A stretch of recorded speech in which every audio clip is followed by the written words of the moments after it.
रमजान मनाई जाएगी गजा में। आप देख सकते हैं यहाँ पर के खैमों में भी, और जो भी एक दो घर, कुछ घर बचे हुए हैं, वहां पर बत्तियां भी लगाई जा रही हैं। अम, बच्चों के साथ भी खेला जा रहा है, ताकि वो ये कभी ना महसूस करें कि वो इस वक्त किसी हालत जंग में है, या उनको ये तो पता है कि वो हालत जंग में है, लेकिन कुछ दिनों के लिए, कुछ सेकंड के लिए शायद उनका दिल बहलाया जाए।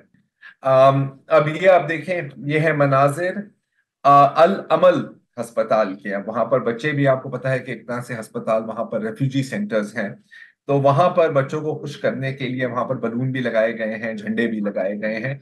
अच्छा, अब आप सोच शायद ये पूछ रहे हो कि क्यों, जब इस किस्म की हालात हैं, इस किस्म की बर्बरियत का सामना करना पड़ रहा है, तो ये मुस्कुरा क्यों रहे हैं? तो एक फलस्तीनी का कहना था, आवर जॉय इज रेजिस्टेंस, क्योंकि ये चाहते हैं कि ये हमारी खुशियों को ही कत्ल कर दे। तो हम इनको दिखाना चाह रहे हैं कि ऐसा मुमकिन नहीं है।